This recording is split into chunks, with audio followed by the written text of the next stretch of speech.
Olá a todos, eu sou Luana Souza e sou uma das professoras responsáveis pela disciplina de Fisiologia e Fisiopatologia 2, tá?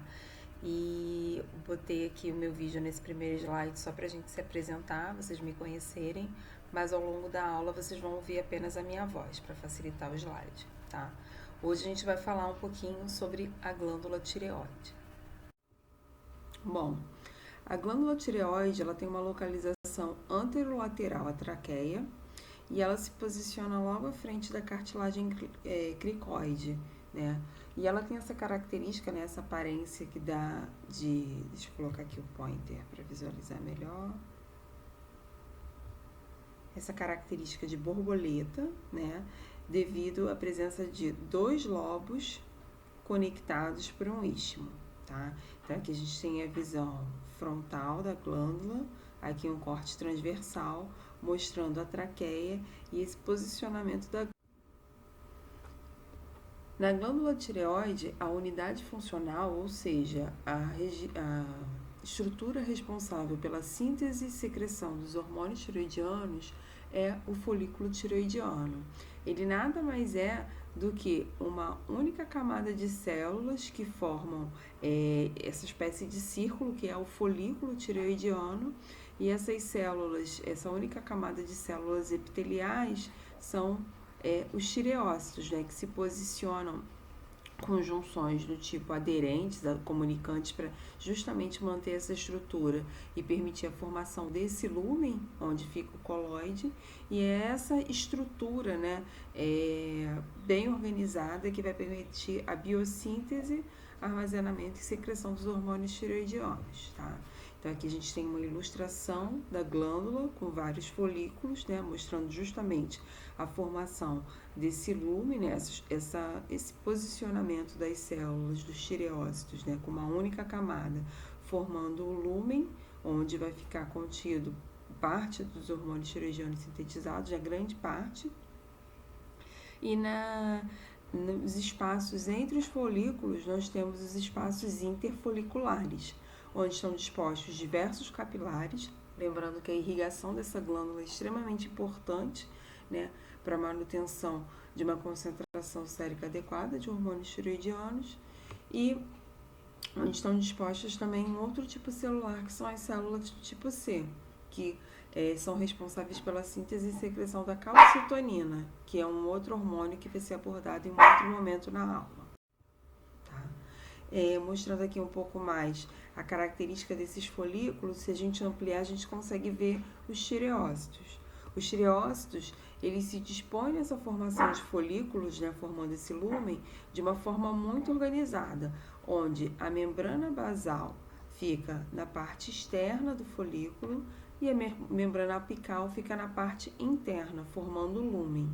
Essa polaridade dessas células é extremamente importante para manter as características de síntese e secreção dos hormônios tireoidianos, uma vez que a membrana basal, que é a parte externa, apresenta receptores específicos para síntese e secreção dos hormônios, e a membrana apical, que é a parte interna, apresenta receptores mais característicos para essa síntese, tá?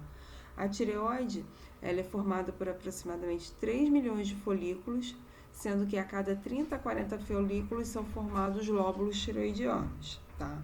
Como eu disse para vocês, a manutenção dessa estrutura de folículo é dada principalmente pela presença de junções intercelulares muito fortes, que permitem a conexão entre essas células, evitando o extravasamento desse coloide, tá?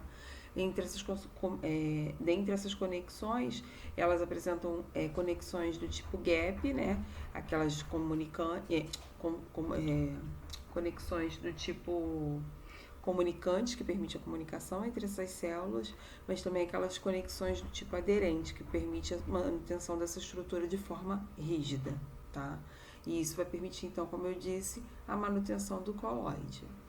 E essa estrutura de folículo, né, ela tem um tamanho que pode ser modulado, né, o tamanho dessas células dos tireócitos modificam a estrutura e o tamanho desse folículo tireoidiano, e esse tamanho é proporcional à atividade desse folículo. Aqui só para demonstrar, uma foto de várias tireoides mostrando a atividade proporcional, o tamanho desses folículos, né, a estrutura desses folículos proporcional à atividade da tireoide. Então, aqui a gente tem uma tireoide de um animal normal, uma tireoide de um animal hipotireoideu, ou seja, uma escassez de hormônio tireoidiano, e uma tireoide de um animal hipertireoideu, ou seja, uma tireoide com um superestímulo de hormônio tireoidiano. Aqui nesses experimentos foi utilizado o TSH como principal estimulador da glândula, que é a que a gente vai ver um pouco mais à frente com mais detalhes, tá? Então, aqui como a gente pode observar, um corte normal, onde os tireócitos estão dispostos realmente em uma única camada, formando o lúmen tireoidiano com seu tamanho adequado. Numa situação de escassez de hormônio tireoidiano, o que acontece é um achatamento desses tireócitos, né? Como uma vez que eles estão com uma atividade reduzida, eles trabalham menos e a célula fica menos espessa e dessa forma aumenta o tamanho do lúmen. E numa situação oposta de hipertireoidismo, onde ocorre uma hipersecreção do hormônio, né? Essas células têm um hiperestímulo e dessa forma elas hipertrofiam, espessam, aumentam de tamanho. E elas aumentam tanto de tamanho que olha como essa camada fica mais densa, né? Aumenta a sua espessura, a camada do folículo tireoidiano, fazendo com que ocorra uma redução importante na luz do lúmen. Então, e qual é o produto da tireoide? São os hormônios tireoidianos. E os hormônios tireoidianos nada mais são do que iodotironinas, que seriam duas moléculas de tirosina, duas moléculas de tirosinas que apresentam iodação em diferentes regiões do seu anel, tá?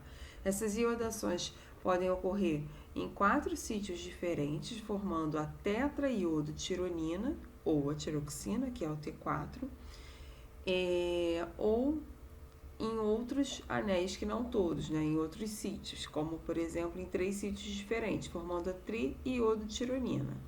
De acordo com os sítios de iodação, a gente pode formar a 3,5, 3' triiodotironina, né, 3,5, 3' triiodotironina, que é o T3, que é responsável pela forma biologicamente ativa do hormônio. Ou, se o sítio de iodação for diferente, a gente forma a 3', 5' triiodotironina, que é o T3 reverso, que é a forma do hormônio conhecida por ser inativa, tá? Então, a tireoide é capaz de secretar o T4, o T3 e o T3 reverso, sendo que o T4 representa 90% da secreção do hormônio tireoidiano, atuando então como uma espécie de, de depósito de hormônio tireoidiano na circulação sanguínea, né? Já que ele atua como um pró-hormônio, né? Podendo ser convertido na forma biologicamente ativa, que é o T3, que é secretado pela tireoide em apenas aproximadamente 10%. O T3 reverso, ele é secretado em aproximadamente 1% de todo o hormônio secretado pela tireoide. E essa ação do hormônio, né, do T4, como um estoque de hormônio tireoidiano na circulação sanguínea, podendo ser convertido a T3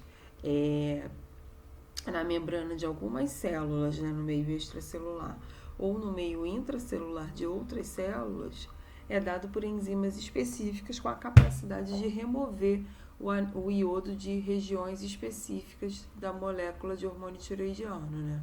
No caso, essas enzimas são denominadas desiodases e elas podem ser do tipo 1 ou do tipo 2, quando elas removem o hormônio, né, do anel externo, ou do tipo 3, quando elas removem o hormônio do anel interno, tá? As desiodases do tipo 1, elas são capazes de ativar, né, de promover T3 a partir de T4, então tendo uma ação ativadora, enquanto as desiodases do tipo 3, elas são capazes de converter o T4 em T3 reverso, tendo uma ação, então, inativadora do hormônio, tá? Esses mecanismos são importantes para disponibilizar uma quantidade adequada de hormônio de acordo com aquele tipo celular. Por exemplo, em certas situações, como por exemplo Nos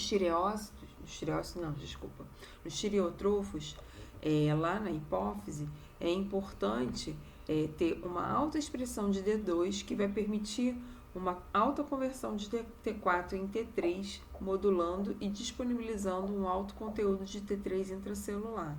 Isso é um mecanismo importante, por exemplo, para o controle do eixo hipotálamo, hipófise e tireoide, tá? Já em certas condições, por exemplo, como no caso da placenta, um certo período da gestação, né, mais para o período da metade para o final, é importante uma alta expressão de desiodase do tipo 3, que é inativadora, para modular a quantidade de hormônio tiroidiano materno que possa alcançar o feto, tá? Mostrando então uma alta relevância dessas enzimas no controle da disponibilidade de hormônio tiroidiano de forma célula específica, ok?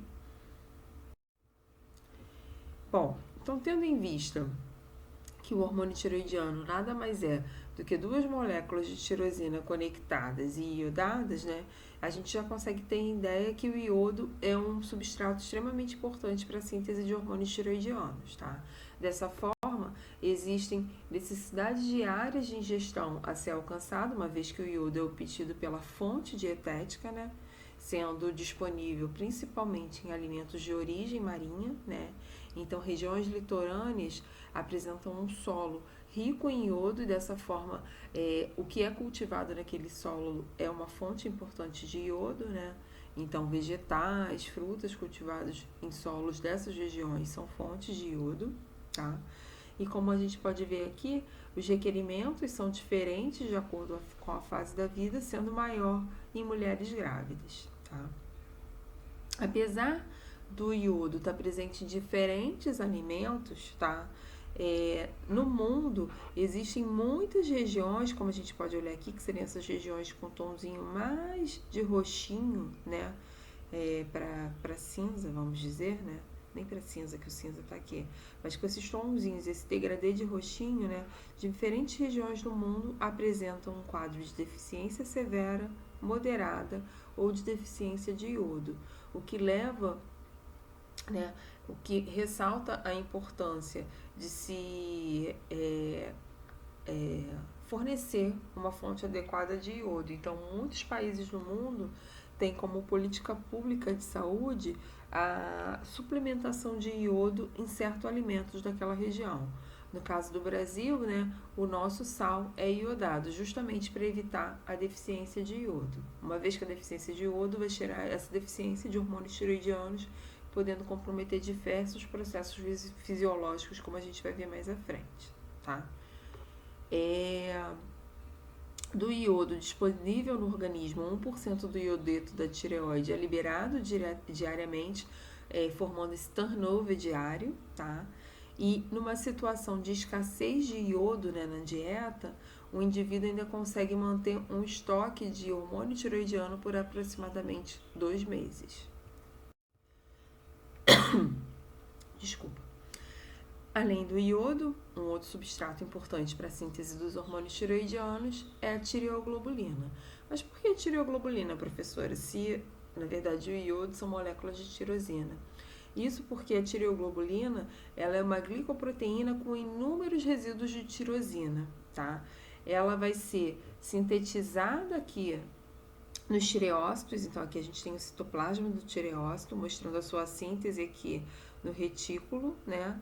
E esses peptídeos formados ali, sintetizados, eles vão ter alterações pós-traducionais, né? Que vão permitir, então, essa modificação da estrutura, formando, então, glicoproteínas, já que vão ser adicionadas as moléculas de carboidratos, tá? Então, essa proteína sintetizada no retículo endoplasmático, ela vai ser exocitada aqui para o lúmen do folículo. Então, a gente tem aqui, só para ilustrar melhor, a membrana basal do folículo, né, do tireócito, a membrana apical, formando aqui o lúmen. Então, essa tireoglobulina sintetizada por esse tireócito vai ser exocitada aqui para a região do lúmen, tá? E ela vai ficar ali disponível para que ocorra a síntese dos hormônios tiroidianos, tá? Uma vez que ela tem todos esses resíduos de tirosina na sua estrutura. E na circulação plasmática, ela apresenta uma baixa concentração dessa proteína, enquanto no lúmen do tireócito existe uma alta concentração dessa proteína. Então, a gente já viu até aqui, né, que os substratos para síntese e secreção dos hormônios tiroidianos são o iodo e a tirosina. E essa síntese ocorre em etapas específicas, como a gente vai ver com mais detalhes à frente, tá? Inicialmente ocorre a captação ativa do iodeto, em seguida ocorre a oxidação desse iodeto. Toda vez que eu falar iodo, eu estou me referindo ao iodeto, né, que seria a expressão iodo engloba as duas formas, o orgânico e o inorgânico, tá? Em seguida ocorre a iodação dos resíduos tirosil da molécula de tireoglobulina, formando então as iodotirosinas. E finalmente ocorre o acoplamento oxidativo de duas iodotirosinas, formando as iodotironinas, que são os hormônios tiroidianos, que nesse momento ainda estariam ligados à tireoglobulina. Então, a primeira etapa de síntese dos hormônios tiroidianos consiste na captação ativa do íon iodeto. Por que uma captação ativa? Se a gente for olhar, a concentração sérica de íon iodeto no sangue é bem baixinha comparado à concentração de íon iodeto dentro do tireócito, lá na região do folículo, né, na região do lúmen. Essa proporção, né, essa relação é de aproximadamente 30 iodetos para 1 iodeto na circulação plasmática, mostrando realmente uma importante diferença que é ilustrada aqui por um valor, tá vendo? Enquanto 250 microgramas é a concentração plasmática, 8.000 microgramas é a concentração de íon iodeto dentro do folículo tireoidiano. Então, isso aqui já mostra a avidez da tireoide pelo íon iodeto. A gente tem aqui representado um ensaio em que é dada uma solução com um íon marcado radioativamente e a distribuição desse íon radioativo é feita com um leitor do tipo gama, né, que consegue identificar para onde foi distribuída essa radioatividade, e a gente observa a concentração dessa radioatividade na tireoide, formando bonitinho aquele desenho de borboleta, tá? Esse tipo de exame, ele pode ser usado até para detectar algumas disfunções tireoidianas, como essa captação um pouco difusa presente na doença de Graves, que está ilustrada aqui, e a captação de nódulos com uma alta atividade de captação de íon iodeto, que seriam os nódulos do tipo quente, tá? Como representado por esse ponto escuro aqui nessa tireoide. Então, como é que ocorre essa captação ativa do íon iodeto?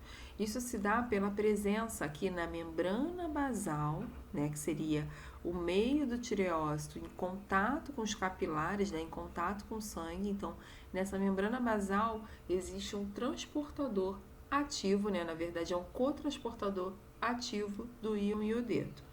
Esse cotransportador, ele cotransporta sódio e o íon iodeto, então cotransporta duas moléculas de sódio e uma do íon iodeto, que é o NIS, tá? Como esse é um transporte um pouco, vamos dizer, contra o gradiente de concentração do íon iodeto, é importante que ocorra esse transporte ativo para que essa captação exista, né? E como ele cotransporta o sódio, nessa mesma membrana basal existe um transportador ativo secundário, que é uma sódio-potássio ATPase, que vai pegar esse sódio que é jogado para dentro pelo NIS, para dentro do tireócito pelo NIS, e vai botar para fora para poder manter um gradiente favorável para essa captação, tá? E a atividade desse folículo tiroidiano, né, a atividade dessa captação ativa de iodeto pode ser modulado tanto pelo TSH de forma positiva, aumentando a expressão e atividade desse transportador do tipo NIS, tá? Mas também pelo iodeto, que vai modular, né, a disponibilidade de iodeto, por exemplo, num excesso de iodo, vai ocorrer uma inativação desse NIS, né, uma redução da sua atividade por um efeito que é chamado Wolff-Chaikoff, que seria um mecanismo autorregulatório da síntese dos hormônios tiroidianos numa situação de excesso de iodeto. Aqui seria uma visão ampliada desse folículo tiroidiano, só para mostrar essa etapa. E aqui a gente teria os tireócitos dispostos, aqui a sua membrana basal e aqui a sua membrana apical voltada para a região do lúmen. Relembrando, então, a gente tem um NIS aqui que vai cotransportar duas moléculas de sódio junto com uma molécula de iodeto, tá? E a sódio e potássio TPase trabalhando em paralelo, pegando logo esse sódio e jogando para fora, para manter um gradiente favorável para que esse sódio entre e cotransporte junto contra o gradiente de concentração do iodeto uma molécula de iodeto. Esse iodeto dentro do tireócito, ele vai ser transportado para a região do lúmen por uma proteína denominada pendrina, que vai jogar, então, por um canal denominado pendrina, que vai jogar esse iodeto para a região do lúmen, onde vai ocorrer a biossíntese dos hormônios tireoidianos. Lembrando que essa região do lúmen, onde vai chegar esse íon iodeto, já tem uma quantidade elevada de tireoglobulina, como a gente viu anteriormente, uma vez que a célula, o tireócito, ele sintetiza e produz constantemente a tireoglobulina, que vai ser exocitada aqui para a região do lúmen. Então, esse íon iodeto vai chegar no lúmen, onde tem uma quantidade adequada de tireoglobulina e vai disponibilizar esse íon iodeto aqui no lúmen, promovendo então os substratos para a síntese do hormônio tireoidiano. Nessa região do lúmen, existem duas proteínas importantes para a síntese dos hormônios tireoidianos. Uma é essa NADP-oxidase, que é a do oxi, que vai ser responsável pela geração de peróxido de hidrogênio, que vai ser um outro substrato para que ocorra a síntese, os passos iniciais para a síntese dos hormônios tireoidianos, tá? Então, na presença de iodeto, peróxido de hidrogênio e tireoglobulina, a enzima presente aqui na membrana apical do tireócito, a tireoperoxidase, que é essa aqui, a TPO, ela vai ser capaz de oxidar, gerar essa reação de oxidação, onde ela pega duas moléculas de íon iodeto, esse peróxido, gerando, organificando esse iodo, e permitindo então a sua inserção em resíduos de tirosina da molécula de tireoglobulina, tá?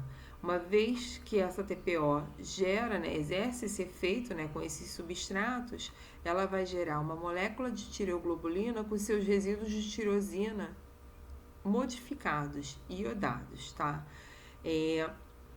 Quando esse resíduo de tirosina ele é iodado duas vezes, ele forma um DIT, que seria uma diiodotirosina, tá? Ou forma um MID, que seria uma monoiodotirosina, tá? Ao final, da ação da tireoperoxidase, as tiroglobulinas podem apresentar diferentes resíduos de tirosina iodados, como observado aqui, contendo essas moléculas que a gente chama de DIT. Aqui só ampliado esse processo de iodação da tireoglobulina, que são as iodotirosinas. A gente observa aqui a tireoglobulina com a sua alta disponibilidade de moléculas de tirosina, Então, sob a ação da duoxi é gerado peróxido de hidrogênio. Aqui a pendrina está disponibilizando o íon iodeto. E a tireoperoxidase vai pegar esses três substratos e oxidar a molécula de tireoglobulina, gerando então essa estrutura que pode ter um resíduo de tirosina com 2 iodos, um resíduo de tirosina com 1 iodo, ou mesmo um resíduo de tirosina já com os 4 iodos, que seria o T4, ou com 3 iodos, que seria o T3. Aqui só para mostrar um pouco mais detalhado esse processo, em que a tireoglobulina, ela vai ter essa estrutura dela, com a tirosina, vai receber esse fragmento da tireoglobulina com a tirosina vai receber uma molécula de iodo, formando a monoiodotirosina, e aqui esse resíduo de tirosina da tireoglobulina recebendo 2 resíduos de iodo, formando a diiodotirosina, que seria o DIT e o MIT. Todas essas ações são catalisadas pela TPO, lá no lúmen.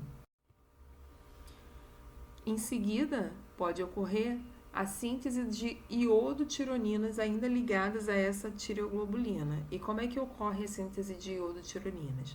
Na verdade, lá são no slide anterior a gente viu as iodotirosinas, porque é só uma tirosina. A iodotironina, só lembrando, é a conexão de 2 iodotirosinas. Então, quando a gente junta, por exemplo, 2 moléculas de DIT, a gente forma o T4, que é a tiroxina, já que vai ser essa estrutura com 2 tirosinas conectadas, né, com 4 iodos, 4 moléculas de iodo. Quando a gente junta um DIT com um MIT, a gente vai gerar, dependendo da posição, um T3, que pode ser o T3 reverso ou o T3 ativo. Aqui no caso é o T3 ativo, né? Então, a gente vai ter 2 moléculas de tirosina conectadas e que são iodadas, formando então uma iodotironina, que é o T3. Então, lá no lúmen, né, aqui só para representar melhor, novamente um tireócito, aqui é a região do lúmen, né, a membrana apical, aqui é a membrana basal do tireócito, que tem o NIS e aqueles transportadores que a gente já viu. Aqui seria só uma visão geral, novamente, da síntese, mas o que eu quero mostrar para vocês é que nessa região do lúmen vai ficar estocado, então, uma grande quantidade de tireoglobulina com várias moléculas na sua estrutura, tanto MIT, DIT, quanto já o próprio iodotirosinas ou iodotironinas conectadas a ela, né, que seriam T3 e T4. Essas moléculas, elas vão ser endocitadas pelo tireócito por um processo assim iniciado por um receptor de membrana aqui na membrana apical, que é a megalina, que vai se ligar a essa tireoglobulina e engolfar ela para dentro desse tireócito, né, formando o processo de endocitose. E esses vacúolos, né, eles vão se conectar, né, com lisossomos, permitindo então a degradação dessa molécula de tireoglobulina, tá? Essa degradação então vai liberar T3 e T4, mas também o MIT e o DIT. O T3 e o T4, eles vão ser secretados na circulação sanguínea, né, aqui pela membrana basal do tireócito, e por ação das proteases presentes no lisossomo, o MIT e o DIT vão ser reciclados e retornam, né, esse iodo remanescente retornam para a síntese de hormônios tireoidianos, tá? Essas proteases, né, junto com a ação das desiodases, vão permitir então a disponibilidade desse iodo para retornar ao lúmen do folículo tireoidiano e gerar mais hormônios tireoidianos no próximo processo de síntese. Então, a gente observa que no lúmen tireoidiano ocorre um estoque importante de hormônios tireoidianos para que ocorra essa síntese. E mesmo esse processo permite um processo de autorreciclagem do hormônio que não é secretado, desculpe.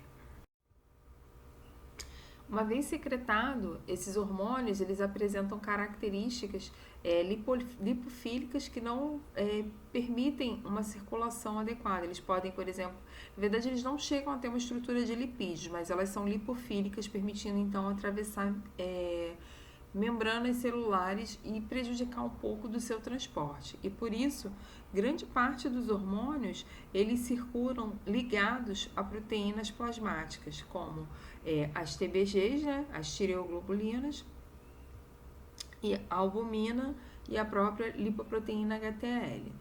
Essa secreção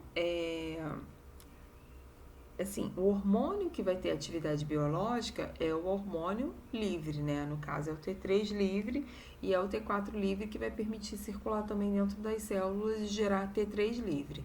Essa fração livre do hormônio, né, que seria a fração biologicamente ativa, ela é muito baixa, o que mostra como o hormônio tireoidiano ele atua com um sistema de reserva. Então, a gente tem uma reserva lá dentro do tireócito, mas a gente também tem uma reserva circulante, que vai permitir, né, com ajustes na ligação com essas proteínas plasmáticas que carregam esse hormônio, vai permitir rápidos ajustes para disponibilizar o hormônio na sua forma livre, tá?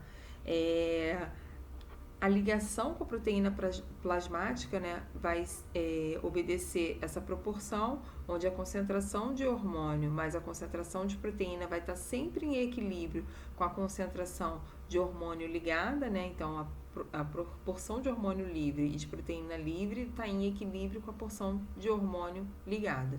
Então, uma vez que diminui, por exemplo, a quantidade de hormônio livre, vai diminuir a quantidade de hormônio ligado para justamente disponibilizar mais hormônio livre, mostrando esse papel dessas proteínas transportadoras em permitir gerar uma rápida demanda de hormônio, ou seja, esse processo de hormônio ligado vai atuar como uma espécie de reservatório, tá?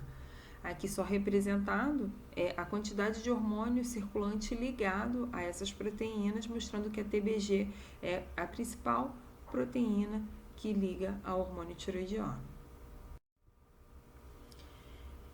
E uma vez que esses hormônios, né, da fração livre alcançam o meio intracelular da célula-alvo, eles vão atuar naquela célula através de seus receptores, que no caso dos hormônios tireoidianos são os receptores nucleares. Então, a gente tem aqui a entrada desses hormônios tireoidianos na célula, tá? Até um tempo atrás acreditava-se que eles entravam apenas atravessando as membranas. Hoje em dia sabe-se que esse processo, ele é quase nulo, né? Essa passagem direta pela membrana. Na verdade, a passagem dos hormônios tireoidianos se dá por transportadores específicos, dentre os quais, por exemplo, os MCTs, MCT8, MCT10, que são transportadores também de outras substâncias, mas são capazes de transportar o hormônio tireoidiano para o meio intracelular da sua célula-alvo. Mas, professora, qual célula-alvo? O hormônio tireoidiano virtualmente atua em todas as células do nosso organismo. E nisso a gente já consegue entender como ele é importante para a atividade do nosso corpo como um todo, tá? Então, uma vez que esse hormônio entra dentro da célula, né, tá aqui da célula-alvo, aqui no meio intracelular, o T3 pode migrar diretamente para o núcleo para se ligar ao seu receptor, uma vez que seu receptor é um receptor nuclear, ou o T4 pode ser convertido dentro dessa célula-alvo por uma ação de uma desiodase do tipo 2 em T3, né? Ou seja, ela vai modular a disponibilidade de T3 intracelular, e esse T3, da mesma forma, pode alcançar o núcleo encontrando o seu receptor nuclear.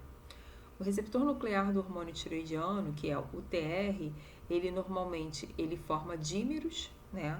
Ou seja, se liga a um outro receptor nuclear, que no caso pode ser um RXR ou outro receptor nuclear, ele pode formar também, além de heterodímeros, que seria essa ligação com um outro receptor nuclear, ele pode formar homodímeros, que seria se ligar a um outro TR, tá? O T3, então, o TR, então, ele está conectado a um outro receptor nuclear, lá na região promotora do gene-alvo, ou seja, que é a região que vai permitir modificar a transcrição gênica. E na presença do T3, ocorre uma alteração, né? Essa interação do T3 com o TR vai modificar a sua conformação, permitindo, então, modular a transcrição do gene-alvo, aumentando, então, a transcrição ou diminuindo, ou seja, modulando a quantidade de RNA mensageiro daquele gene-alvo, o que pode ser refletido na quantidade de proteína, promovendo então o efeito do hormônio tireoidiano, tá? O receptor do hormônio tireoidiano pode estar conectado a diferentes regiões, genes responsivos, e ele realmente apresenta uma diversidade de genes alvos. E a presença desse TR na região promotora do gene-alvo vai Quando o T3 interage com esse TR, vai promover o recrutamento de coativadores que vão mexer ali na cromatina, né? Mexer ali na região promotora do gene-alvo, permitindo então a ação da polimerase para que aumente a transcrição. Isso seria no caso de uma regulação positiva, né, do hormônio tiroidiano, né, um gene que ele aumente a expressão, por exemplo, uma proteína desacopladora do tipo 1, ou ele vai exercer o efeito oposto, tá? O T3 vai se conectar ao TR, se for um gene-alvo de regulação negativa, e ao invés, a mudança conformacional que ocorre, ao invés de recrutar coativadores, recruta correpressores. E a presença de correpressores na região promotora desse gene-alvo vai levar a uma repressão da expressão desse gene-alvo, né? Uma repressão da expressão dessa proteína-alvo, tá? Dentre os TRs existentes, existem 3 isoformas, que seria o TR-alfa-1, o TR-beta-1 e o TR-beta-2, que tem uma ampla distribuição em diferentes tipos celulares, tá?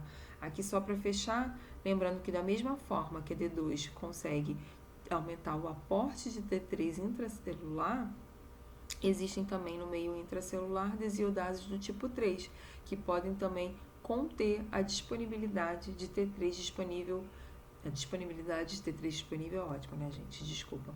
Que podem determinar a disponibilidade do T3 intracelular, uma vez que essa desiodase do tipo 3 pode inativar esse hormônio antes que ele alcance o núcleo, modulando então a quantidade de T3 que vai chegar no núcleo e interagir com seu receptor nuclear para exercer seu efeito. Aqui a gente tem representado a distribuição dessas isoformas de TRs, né, de receptores de hormônio tiroidiano nos tecidos. Como a gente pode ver, o TR-alfa-1 está presente em vários tecidos, sendo extremamente importante, por exemplo, para as ações dos hormônios tiroidianos no coração, enquanto a isoforma TR-beta, ela está presente em tecidos como fígado, rim, cérebro, sendo importante para as ações dos hormônios tiroidianos nesse tecido. São as isoformas predominantemente expressas nesse tecido. Tá?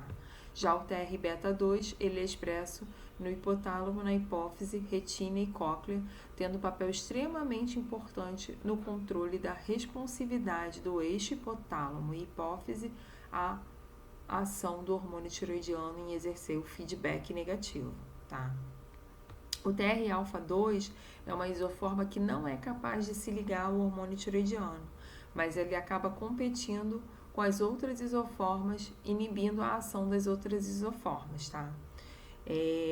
Aqui só para ressaltar, como a gente vai ver, os hormônios tiroidianos têm uma diversidade de efeitos, tá? Então, por exemplo, se você for pensar em um efeito benéfico, por exemplo, como o aumento do gasto energético, você tem que lembrar que como você tem TR no coração também, você pode exercer os efeitos de aumento de frequência cardíaca, efeitos a longo prazo de aumento da massa cardíaca. Então é muito importante ter atenção que o hormônio tiroidiano ele pode exercer diferentes efeitos em diferentes tipos celulares.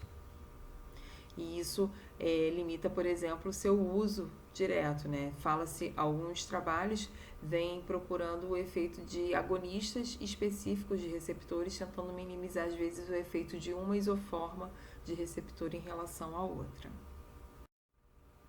Bom, então aqui só para fechar, né? Vou repetir, mas a ideia é que as desiodases, tanto no meio intracelular quanto no meio extracelular, conseguem então modular a disponibilidade de hormônio biologicamente ativo ou inativar esse hormônio, né, modular a concentração do hormônio biologicamente ativo. E além dessa via de desiodação, existem vias de metabolização que vão gerar modificações na estrutura dos hormônios tiroidianos, permitindo então.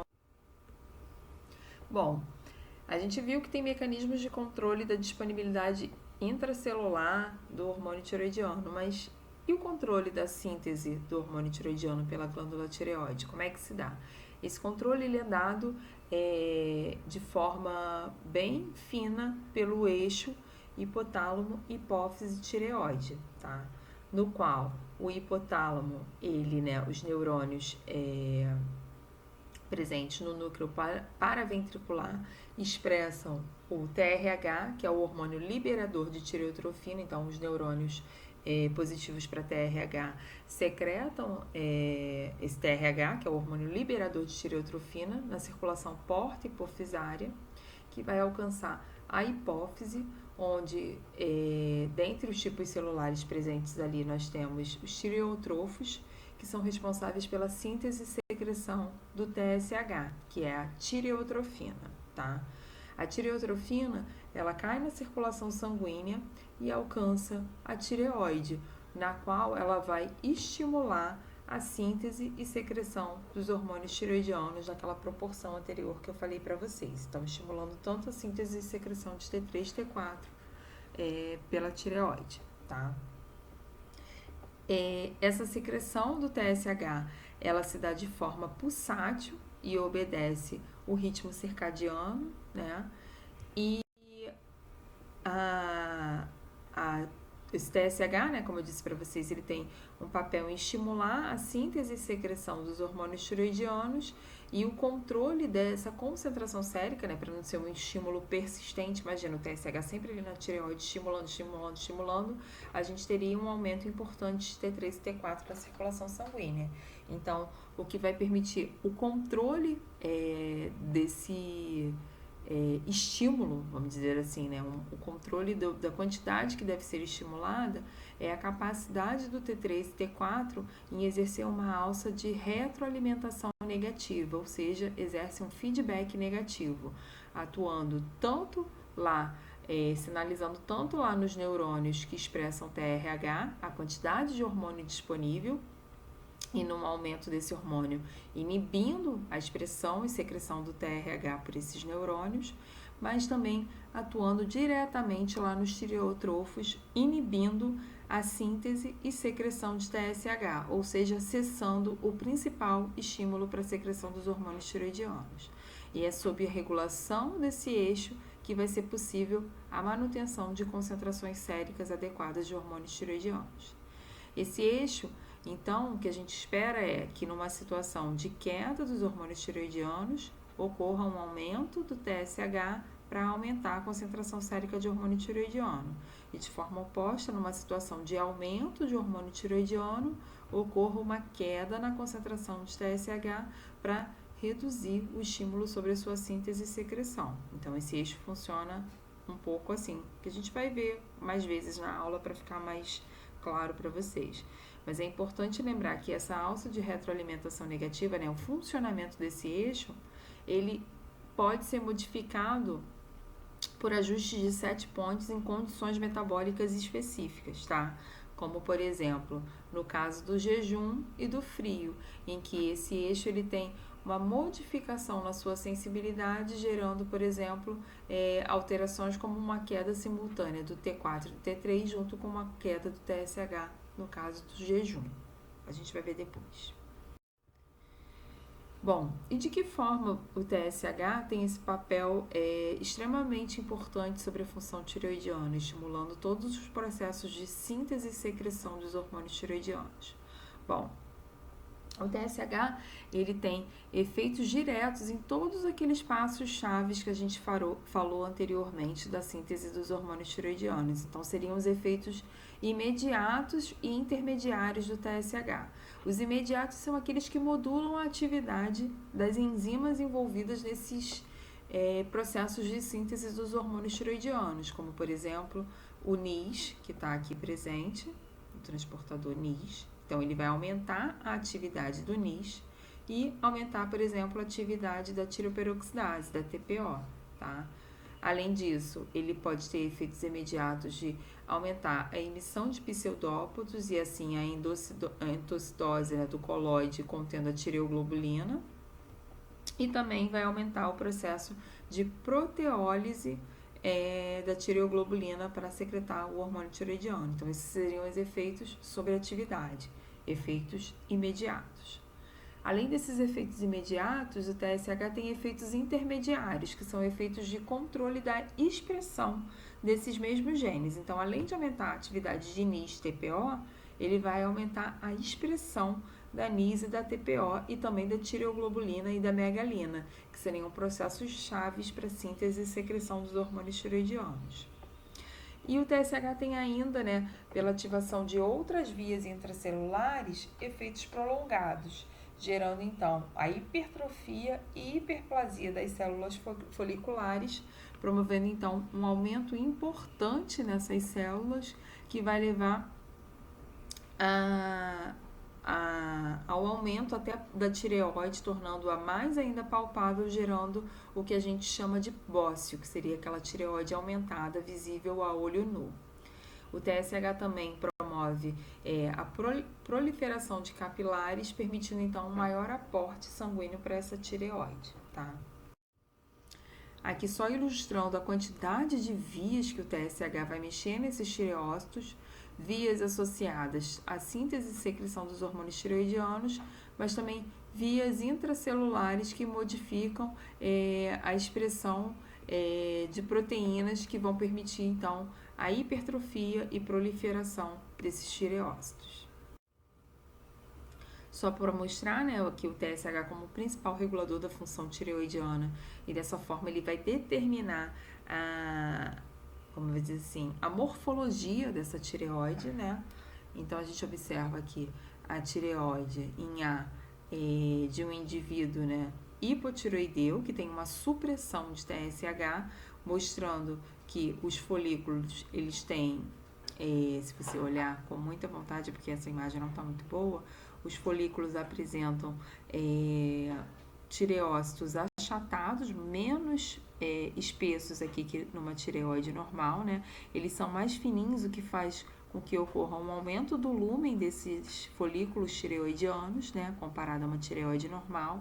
E na situação oposta, em que tem uma tireoide com estímulo de TSH, essas células são tão estimuladas que elas apresentam uma hipertrofia, Elas espessam, e esse espessamento leva a uma parede mais grossa nesse folículo tireoidiano, reduzindo o lumen tireoidiano. Em algumas regiões aqui, de folículo, a gente nem consegue ver o lumen tireoidiano, mostrando então que o TSH tem um papel trófico sobre a tireoide, aumentando a síntese e secreção dos hormônios tireoidianos, mas também aumentando, mexendo na estrutura desses folículos tireoidianos.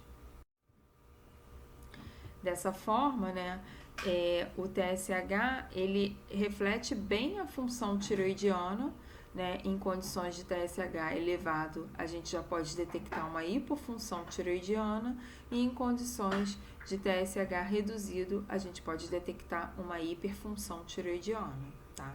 Vale ressaltar que ele tem valores bem variáveis, que funcionam de acordo com a faixa etária, São faixas específicas de concentração sérica de TSH, e dada a importância dele em refletir a função tireoidiana, aquele teste do pezinho realizado entre o 3º e 5º dia de vida detecta, dentre diferentes outros fatores, para marcar doenças que possam afetar ali o desenvolvimento do bebê no início da vida, eles detectam o TSH, justamente para inferir sobre a função tireoidiana na tentativa de identificar se ocorre uma hipofunção. Isso é importante, uma vez que, no caso de um hipotireoidismo no início da vida, isso pode afetar diversos processos nesse bebê, especialmente a função cognitiva, se não tiver uma intervenção logo ali naquele início da vida, tá? Mostrando então a importância de se dosar o TSH para inferir um pouco sobre a função tireoidiana, tá?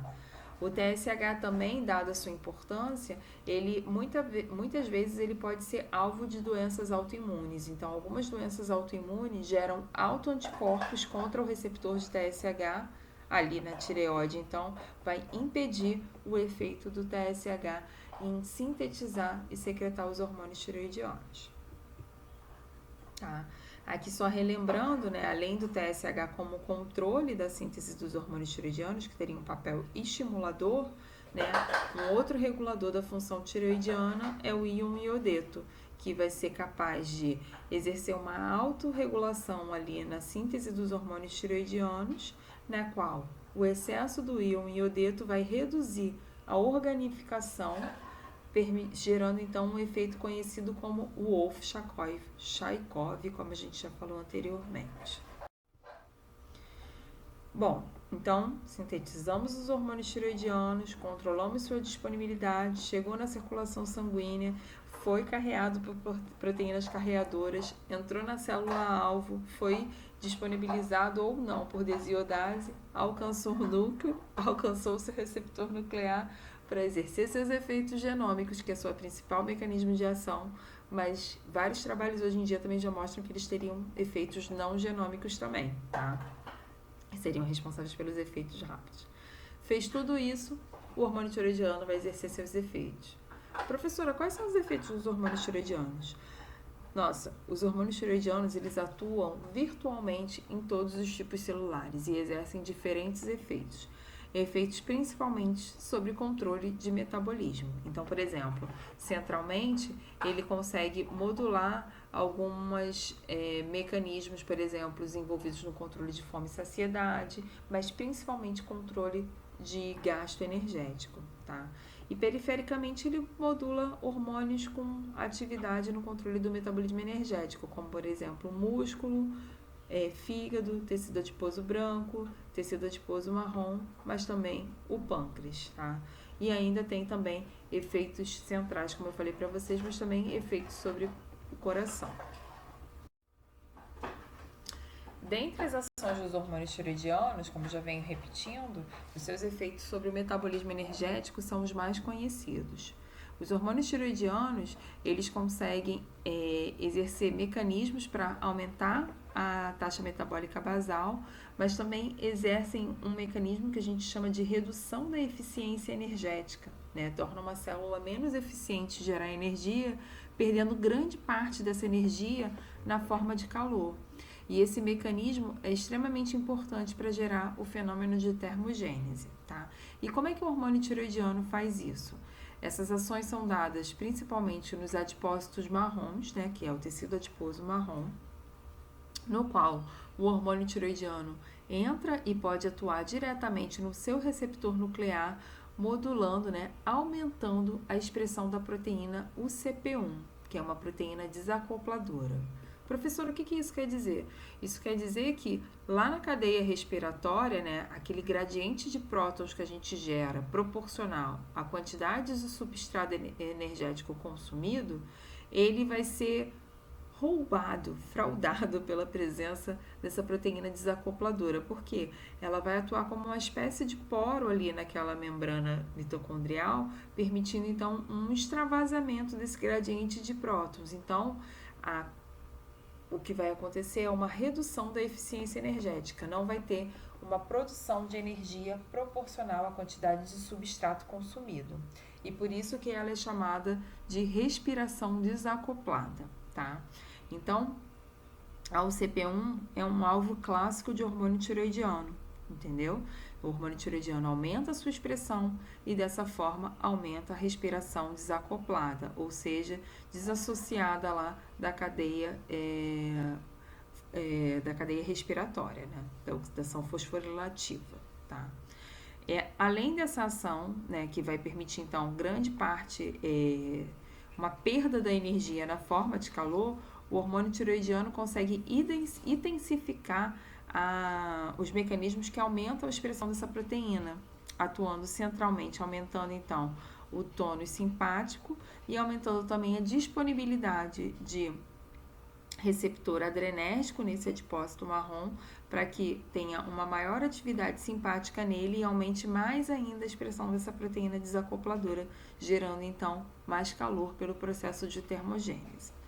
Além desse mecanismo, né, que vai gerar essa perda de calor, o hormônio tireoidiano também reduz a eficiência energética, ativando o que a gente chama de ciclo fútil. Então, ele consegue ativar vias de sentidos opostos, então ele ativa tanto vias de síntese quanto de oxidação, por exemplo, de lipídios ou carboidratos, promovendo então uma menor eficiência energética.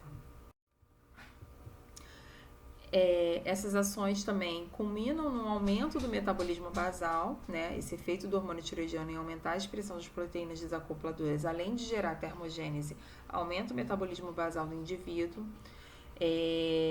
Outro mecanismo para aumentar o metabolismo basal é o aumento da atividade e expressão de transportadores ativos que vão consumir energia, como a sódio, potássio ATPase e a calça ATPase.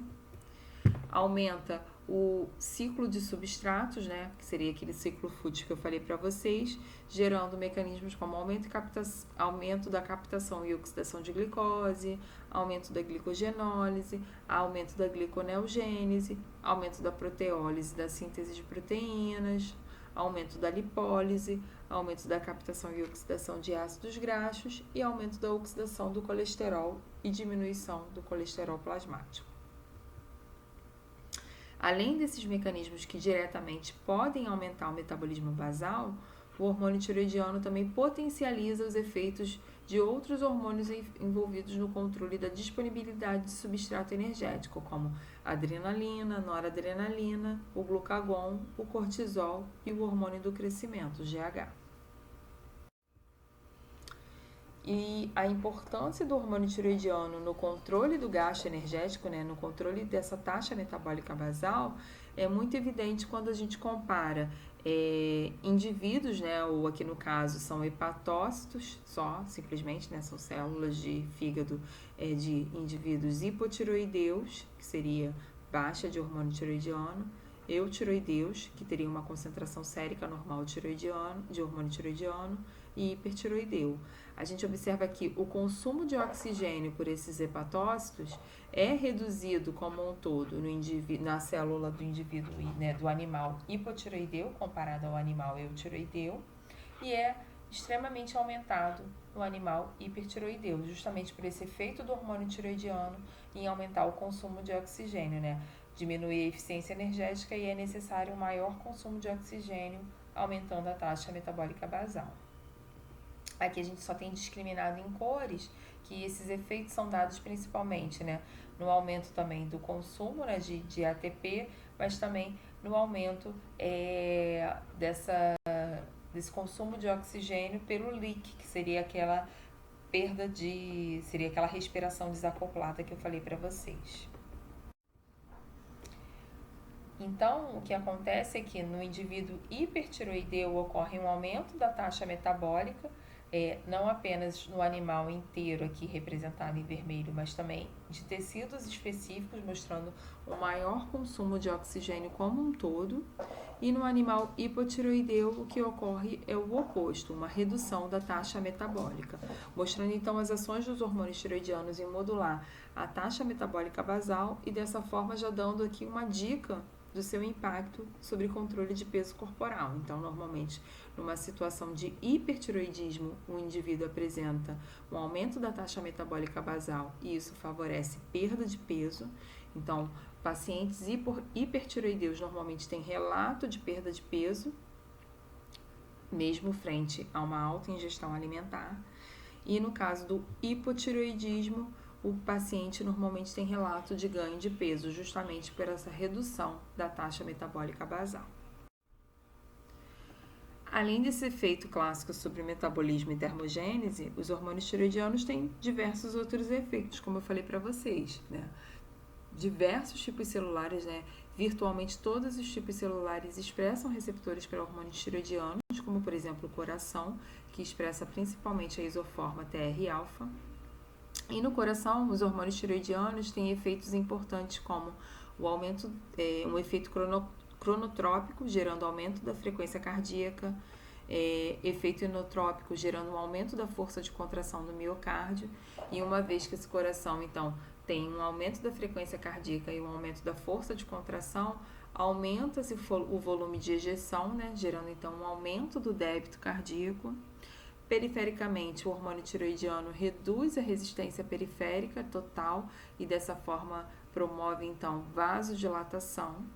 E como resultante pode gerar um aumento da pressão sistólica com uma redução da pressão diastólica, tá? Os efeitos dos hormônios tiroidianos, eles podem ser, né, sobre o sistema cardiovascular podem ser diretos, uma vez que eles são capazes de atuar diretamente nos cardiomiócitos via seu receptor TR-alfa, aumentando a captação de cálcio pelo miocárdio e a liberação de cálcio pelo retículo sarcoplasmático, ou seja, no processo ele acelera a liberação de cálcio, que é importante para a contração cardíaca, mas também acelera essa recaptação de cálcio, que é o importante para o relaxamento. Então, isso permite uma maior uma contratividade mais rápida, tá? Por isso que seria o efeito aqui de aumentar a frequência cardíaca, tá? Mas além desse efeito direto nos cardiomiócitos, os hormônios tiroidianos teriam efeitos indiretos por sua capacidade de atuar nesses cardiomiócitos, aumentando sua resposta às catecolaminas, tá?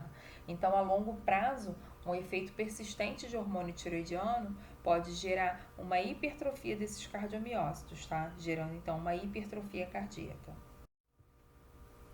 No sistema respiratório, o hormônio tiroidiano vai atuar aumentando o aporte de oxigênio e a utilização de oxigênio, que são achados esperados justamente para esse aumento do metabolismo basal como um todo, e essas ações são dadas por um aumento da frequência respiratória, um aumento da ventilação minuto e um aumento do hematócrito do indivíduo. Os hormônios tiroidianos também são essenciais para o processo de crescimento e maturação, tá? Experimentos que utilizam girinos, por exemplo, na ausência de hormônio tiroidiano, né, que evitam a ação do hormônio tiroidiano, não permite o desenvolvimento do sapo, né, a maturação do girino em sapo, por exemplo. E esses efeitos também são extremamente importantes para o crescimento e maturação em humanos, ou seja, não seria só nas nossa espécie, mas também em diversas espécies, tá? O T3 e o T4, eles são essenciais no feto, por exemplo, para promover o desenvolvimento neurológico normal, tá? Então, aquele processo de fechamento do tubo neural depende de hormônio tiroidiano e também possibilitam a formação óssea, tá? Então, no início da gestação, a mãe ela tem até uma produção levemente aumentada de hormônios tiroidianos, justamente para disponibilizar hormônio tiroidiano para esse feto. E nesse início da gestação, esse hormônio ele passa pela placenta, desculpa, gente, e vai atuar no feto justamente para exercer essas ações importantes para o processo de crescimento e maturação fetal, tá?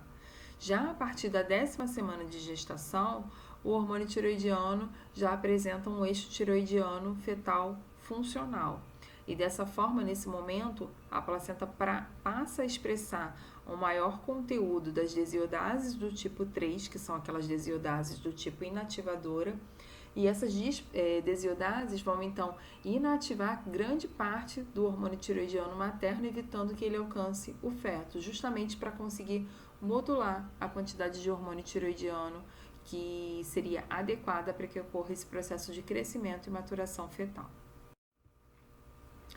O hormônio tiroidiano também atua no tecido ósseo, onde vai exercer efeitos de aumento da ossificação endocondral, vai permitir um aumento do crescimento ósseo linear, vai permitir a maturação dos centros epifisários, sendo importante para aquele fechamento de epífises ao longo da vida, vai aumentar língua começou a dar nó, desculpem. Vai aumentar a remodelação óssea em adultos através de processo de estímulo tanto da formação quanto da reabsorção óssea, lá em osteoclastos e osteoblastos, como vocês vão ver nas próximas aulas. E vão promover também o desenvolvimento e erupção dos dentes e o remodelamento de unhas e cabelos. No sistema nervoso, o hormônio tiroidiano também tem um papel essencial. Ele modula tanto ações precoces, né, como eu falei lá para vocês, como o fechamento, por exemplo, do tubo neural e desenvolvimento neural no início da vida, mas no indivíduo adulto também o hormônio tiroidiano consegue modular alguns sistemas, como aumentar a vivacidade, aumentar o estado de alerta, aumentar a resposta a estímulos, aumentar a audição, aumentar a consciência de fome, né? Então modulando mecanismos de fome e saciedade, tem papel na memória, aumenta a capacidade de aprendizagem e mantém um tônus emocional normal. Essas ações aqui dos hormônios tiroidianos sobre essa parte do indivíduo, né, essa parte do sistema nervoso, é muito evidente em indivíduos hipotiroideus, que mostram logo dificuldade de aprendizagem, dificuldade de concentração e um estado de letargia. Os hormônios tiroidianos também são capazes de atuar na função reprodutiva de mulheres, né, modificando, né, atuando na puberdade e maturidade sexual, ovulação e fertilidade, menstruação, manutenção de um ciclo menstrual normal, atuam na libido, atuam na secreção de prolactina e em homens atuam na espermatogênese e na função erétil. Então, tendo em vista todas essas ações dos hormônios tiroidianos, já é de se entender que numa situação de escassez de hormônio tiroidiano, todos esses efeitos podem ser comprometidos. Esse paciente vai mostrar um quadro importante de alterações funcionais, né? Então, o que a gente espera numa situação de hipotireoidismo, né? Com a queda dos hormônios tiroidianos, a alça de regulação negativa exercida por eles sobre o TRH e o TSH vai ser reduzida e dessa forma vai ocorrer então um estímulo para aumentar a síntese e secreção de TRH e consecutivamente aumentar a síntese e secreção de TSH, aumentando a sua concentração sanguínea. Esse TSH vai atuar na tireoide, estimulando principalmente a síntese de hormônios tiroidianos. Mas como a gente já viu anteriormente, ele também vai estimular várias vias importantes para promover hipertrofia e hiperplasia dessas células, desses tireócitos. E dessa forma, né, um estímulo continuado de TSH nessa tireoide vai levar a essa hipertrofia desses tireócitos e hiperplasia, promovendo então um aumento importante da glândula, formando o que a gente chama de bócio, que seria a presença dessa glândula visível no indivíduo, né? Aqui seria uma glândula normal, aqui a glândula visível no indivíduo, mostrando então aqui nessa primeira foto um bócio multinodular e aqui um bócio difuso. Além do bócio, o indivíduo hipotiroideu apresenta uma série de outros sintomas, né? Só lembrando aqui que, né, com esse ajuste do eixo, né, o hipotiroidismo vai promover ajustes em diferentes tecidos metabólicos, como o músculo, fígado e tecido adiposo marrom e tecido adiposo branco, que em conjunto vão levar a uma redução do metabolismo basal, mas também uma menor capacidade de controle da temperatura corporal. Então, uma queixa normal que esse indivíduo normalmente apresenta é que ele tem sono, justamente por esse menor metabolismo basal, mas também devido àqueles efeitos centrais do hormônio tiroidiano em manter a vigília. Então, ele normalmente se queixa de sono e se sente fraco e cansado.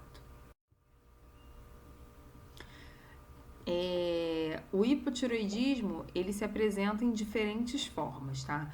A forma mais clássica que existe, né, a mais presente, vamos dizer, que está presente em 99% dos casos, é o hipotiroidismo primário, no qual ocorre um prejuízo da tireoide em sintetizar os hormônios tiroidianos, tá?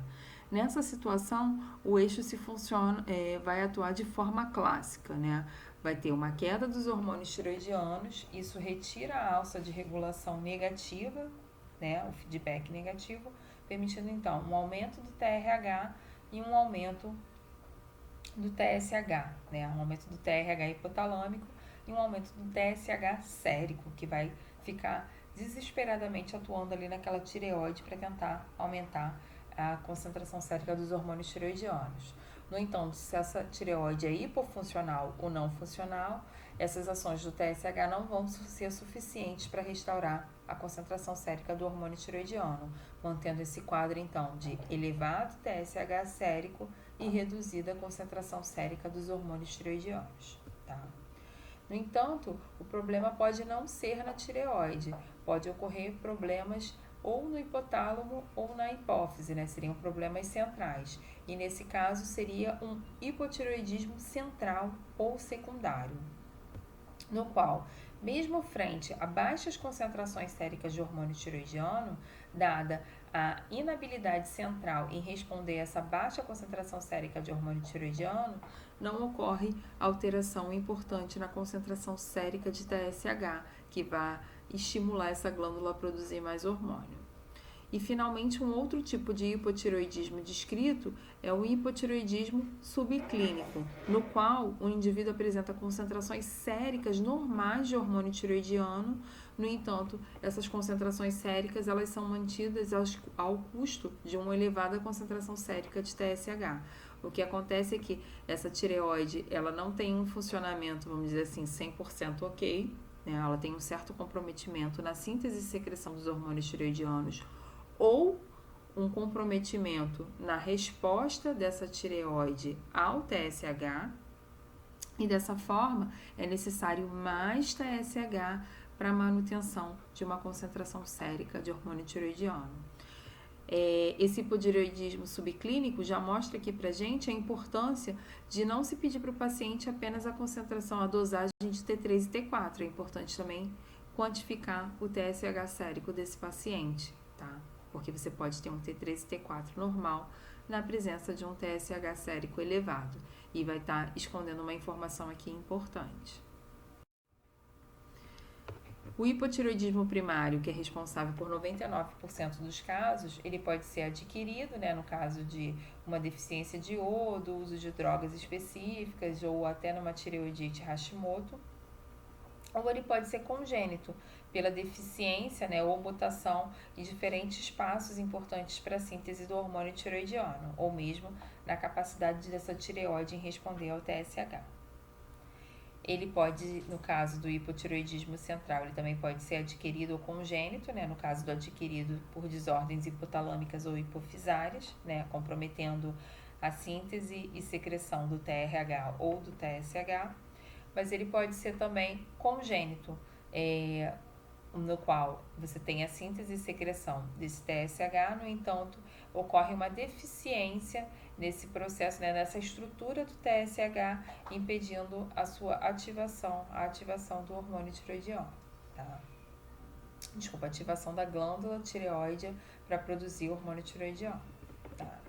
E o subclínico, ele normalmente é adquirido, levando a esse comprometimento na síntese e secreção dos hormônios tireoidianos, tá? Então, além das causas conhecidas, né, a autoimunidade normalmente ela é responsável por 90% dos hipotireoidismos de causa não conhecidas em áreas que têm um aporte adequado de hormônio tireoidiano, né, sendo a tireoidite Hashimoto uma dessas autoimunidades bem prevalentes na população. E quais os sinais clínicos de hipotireoidismo no indivíduo, né? Ele apresenta, né, devido ao efeito do hormônio tireoidiano sobre taxa metabólica basal, o indivíduo apresenta aumento do peso, que não ultrapassa 10%, aumento do colesterol total e da LDL colesterol. O indivíduo apresenta intolerância ao frio e diminuição da sudorese, justamente pela perda dos efeitos do hormônio tireoidiano sobre termogênese, pelo menor efeito ali sobre regulação de termogênese. O indivíduo apresenta pele pálida, gelada e seca, diminuição da frequência cardíaca, letargia com movimentos lentos, fala lenta e raciocínio lento, defeitos de memória e sonolência, tá? Aqui a gente tem a face de um indivíduo hipotireoideu, que normalmente apresenta esse perfil de mixedema, que seria esse edema em regiões da pele, né, aqui representadas na área do rosto, que é decorrente de acúmulo de mucopolissacarídeos. O quadro de hipotireoidismo no indivíduo, ele vai ser tratado, né, revertido por uma terapia de ingestão de T4. Então, é administrada tiroxina nesse indivíduo e a dosagem depende muito do indivíduo, então é importante sempre estar controlando a dosagem ofertada para identificar a normalização do T3 e T4, mas também a normalização do TSH nesse indivíduo hipotireoideu. O outro hipotireoidismo, ele pode ocorrer também, né, no início da vida, né? O hipotireoidismo congênito, ele gera um quadro que até pouco tempo, na verdade ainda é chamado, mas que era denominado de cretinismo, em que o bebê, né, devido à deficiência dos hormônios tiroidianos durante o desenvolvimento fetal, ele apresenta um comprometimento neurológico de outras funções importantes caso não ocorra uma intervenção imediata, né, uma terapia imediata desse hipotiroidismo. Tá? As causas podem ser a deficiência de iodo, né, durante esse processo aí da gestação, o hipotiroidismo materno. O hipotiroidismo congênito, ele compromete tanto o bebê, né, que se a gente olhar aqui, a gente tem na foto representado uma criança de 6 anos e aqui um adolescente de 17 anos. Olha só a característica desse adolescente, ele apresenta uma estatura inferior à de uma criança de 6 anos, tá? Apresenta um quadro de excesso de peso, né? Até se você prestar atenção, não seria apenas excesso de peso, mas uma característica um tanto quanto edemaciada, né? Uma presença de edema, um abdômen proeminente, as pernas arcadas, mostrando uma má formação óssea, e ainda outras características como o nariz achatado, uma mandíbula hipoplásica e um retardo na puberdade, além de fraqueza muscular, mostrando o impacto do hipotiroidismo congênito quando não ocorre a intervenção, tá? Aqui mostrando o efeito do hormônio tiroidiano na formação óssea, né? A gente observa aqui uma mão de uma criança normal de 13 anos e de uma criança de 13 anos com hipotiroidismo, em que a gente vê esse retardo no desenvolvimento dos ossos da mão, comprometendo os centros de crescimento na ponta dos dedos e na ponta distal do rádio, né? A gente tem um prejuízo naquele fechamento de epífises esperados aqui que ocorre na criança de 13 anos. Então, é importante ter atenção à concentração de hormônios tiroidianos do bebê logo no início da vida, né? Uma vez que, se o hipotiroidismo congênito ele não é tratado, ele pode levar a um comprometimento severo neurológico de outras funções, como representado aqui pela foto desse indivíduo de 44 anos de idade. Ele é um homem que apresentou um retardo severo e tem dificuldades de comunicação. Esse retardo mental, ele deve-se a uma redução no crescimento do córtex cerebral e cerebelar e uma diminuição da proliferação dos axônios e dendritos, tá? Isso leva a uma baixa estatura, um desenvolvimento esquelético incompleto e características faciais grosseiras, além da língua protusa. Tudo isso ocorre caso não ocorra uma intervenção desse hipotiroidismo congênito logo no início da vida. Então, isso ressalta a importância do teste do pezinho do 3º ao 5º dia de vida, na tentativa de identificar flutuações no TSH que mostrem um hipotiroidismo ali naquele bebê, tá? Então, é importante esse teste do pezinho justamente para que a intervenção seja feita imediatamente até 4 semanas de vida desse bebê, na tentativa de atenuar os danos causados pelo hipotiroidismo congênito. Bom, em contrapartida, né, na situação oposta de hipertiroidismo, o que vai ocorrer é, com o aumento dos hormônios tiroidianos, vai ter a supressão do eixo e associada aos efeitos centrais dos hormônios tiroidianos, vai ter um aumento do tônus simpático e esses efeitos vão, então, repercutir sobre tecidos metabolicamente ativos, né, em que o hormônio tiroidiano vai exercer suas ações de forma exagerada, diríamos, levando, então, a efeitos como aumento da taxa metabólica basal, né, aumento do gasto energético, mas também aumento da termogênese, gerando um aumento da temperatura corporal.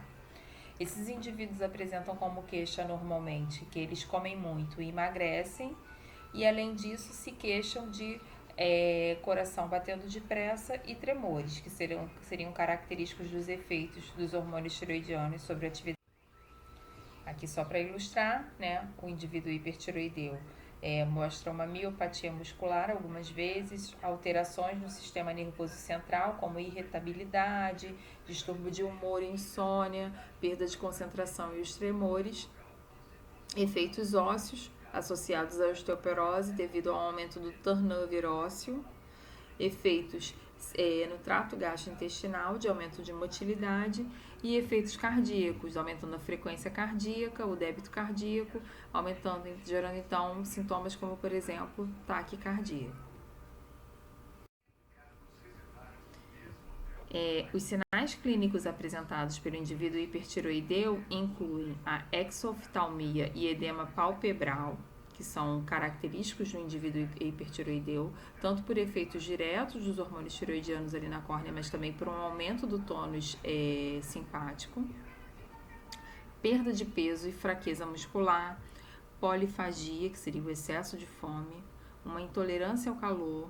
O indivíduo hipertiroideu apresenta rubor e sudorese, diminuição da densidade óssea e devido à ativação do sistema nervoso simpático, né, intensificando esses efeitos do hipertiroidismo, vai ocorrer então taquicardia, dilatação da pupila, hiperatividade e alteração no comportamento do indivíduo, gerando tremor, nervosismo e estado emocional instável.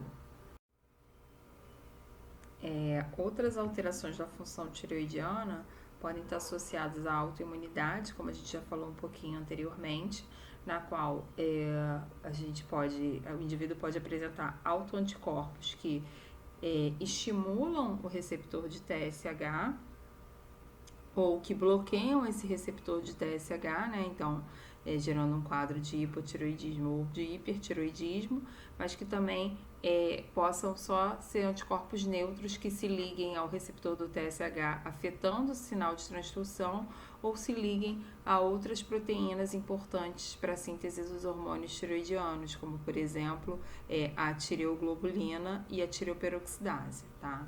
Então, dentre os autoanticorpos descritos, né, tem os receptores de TSH, como eu falei para vocês, que está presente principalmente em pacientes com doença de Graves.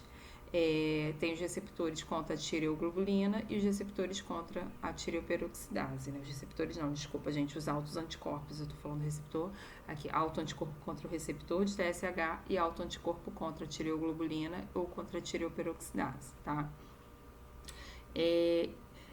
Esses autoanticorpos contra a tireoglobulina e tireoperoxidase, elas estão presentes em pacientes com doença autoimune, tireoidite, tipo a tireoidite de Hashimoto, mas também em outros pacientes com outros tipos de doença autoimune, como, por exemplo, a diabetes do tipo 1. Normalmente essas autoimunidades estão associadas, tá? Nesse caso da doença de Graves, em que o indivíduo apresenta a probabilidade de ele apresentar anticorpos contra o receptor de TSH é elevada, normalmente esses autoanticorpos na doença de Graves são do tipo estimulantes, tá? E esses autoanticorpos do tipo estimulante, eles vão levar a um quadro de hipertiroidismo, normalmente nesse indivíduo com doença de Graves, que vai levar à supressão do eixo tiroidiano, tá? Então, basicamente, esses autoanticorpos vão atuar ali estimulando direto aquela tireoide a sintetizar hormônios tiroidianos, gerando bócio, mas também gerando outras alterações naquela tireoide, né? Ela, na verdade, essa tireoide na doença de Graves, ela tem uma morfologia bem característica do Graves e que muda muito a morfologia da tireoide normal, como vocês podem ver, devido a uma importante infiltração linfocitária heterogênea, né, que se distribui de forma heterogênea, gerando uma tireoidite importante, tá? Então, normalmente, esse paciente com Graves... Tá? E no hipertiroidismo, né, diferente do hipotiroidismo, que é simplesmente dar hormônio tiroidiano para resolver, no hipertiroidismo existem diferentes fármacos na tentativa de tentar controlar essa tireoide, fármacos que bloqueiam a síntese hormonal, como inibidores da tireoperoxidase, que é o PTU, que é o propiltiuracil, o próprio iodeto para tirar aquele efeito Wolff-Chaikoff, o lítio, dexametasona também é capaz de inibir a síntese de hormônio tiroidiano e alguns beta-bloqueadores, tá? Outra terapia, né, no caso, por exemplo, da tireoidite de Hashimoto, seria a destruição da tireoide, utilizando radiação com iodo radioativo, aqui no caso iodo 131, a remoção cirúrgica da tireoide para depois, posterior, reposição hormonal com a tiroxina, né, com T4. No caso da doença de Graves, né, normalmente o uso do iodo radioativo é a opção número 1 nos Estados Unidos, né, enquanto as opções variam em outros países, tá? Um outro quadro de alteração do eixo hipotálamo, hipófise, tireoide é um quadro de resistência ao hormônio tiroidiano, tá? Essa resistência ao hormônio tiroidiano, ela é mais clássica no caso, né, aqui quando a gente fala da hipófise, né? Na verdade, seria uma mutação no receptor do tipo TR-beta2, é a mais comum, que vai nesse receptor de hormônio tiroidiano, que vai impedir com que os hormônios exerçam a alça de feedback negativo sobre o eixo. E dessa forma, mesmo em concentrações elevadas de hormônios tiroidianos, não é possível suprimir o eixo, entendeu?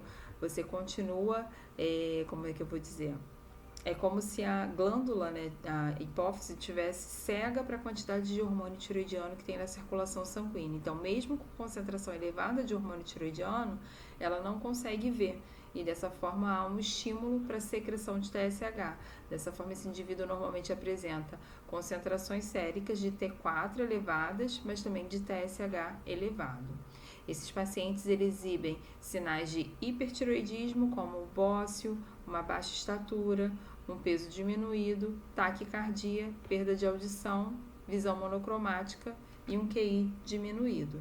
Esse bócio seria decorrente de uma hipersecreção de TSH atuando de forma intensa nessa tireoide para aumentar mais ainda a secreção dos hormônios tiroidianos, que vai estar exercendo todos aqueles efeitos sobre o metabolismo. Então, só para lembrar que esse eixo hipotálamo hipófise tireoide ele é extremamente importante para a manutenção da função tireoidiana, no entanto, ele sofre ajustes de acordo com um metabolismo energético, né, para manter um metabolismo energético adequado. Então, por exemplo, na situação de jejum em que é esperado um menor gasto energético, há uma queda dos hormônios tireoidianos e nessa situação existem mecanismos como, por exemplo, a alteração, por exemplo, de cortisol, de outros hormônios.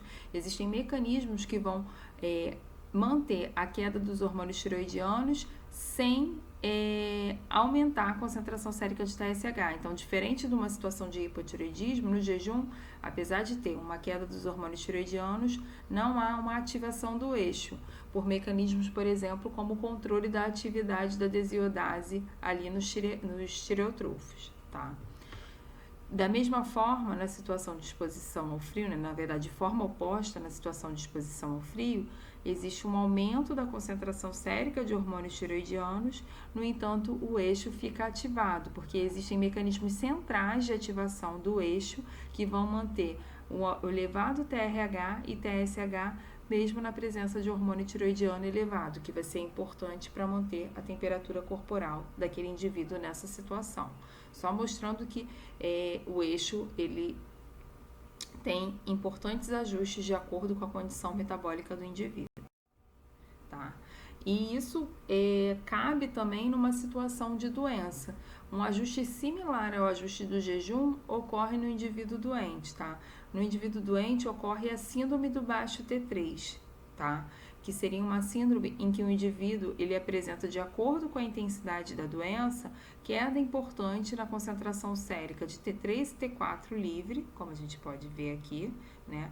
No indivíduo com um quadro severo de doença, o T3 livre cai mais ainda, mesmo na presença de não alteração ou de redução na concentração sérica de TSH. Não tem aquele aumento esperado de TSH numa situação de queda dos hormônios tireoidianos. Isso seria um ajuste metabólico justamente para aquela condição de doença em que o indivíduo precisa manter um quadro metabólico direcionado para funções vitais, né, para funções esperadas para combater aquela doença. tá? Esse indivíduo, de forma interessante, na síndrome do baixo T3, apresenta um aumento do T3 reverso, mostrando já, né, dando uma ideia dos mecanismos envolvidos nessa redução da atividade de hormônio tiroidiano nessa situação, como, por exemplo, um aumento da desiodação do tipo 3, que seria aquela inativadora, tá? Vale ainda ressaltar que nesse quadro de doença, né, esses ajustes parecem estar associados um pouco com a severidade da doença, tá? E esses ajustes parecem ser dados, por exemplo, por um aumento das interleucinas, né, das citocinas citoplasmáticas que parecem interferir na funcionalidade do eixo. Mas a ideia aqui central é que vocês entendam que um indivíduo doente, né, no quadro de doença, ele apresenta, de acordo com a intensidade da doença, ajustes no eixo hipotálamo-hipófise-tireoide que vão levar a uma síndrome do T3 baixo, que é caracterizada pela redução da concentração sérica desses hormônios associada a não alteração ou redução da concentração sérica de TSH. O eixo não vai responder da forma esperada.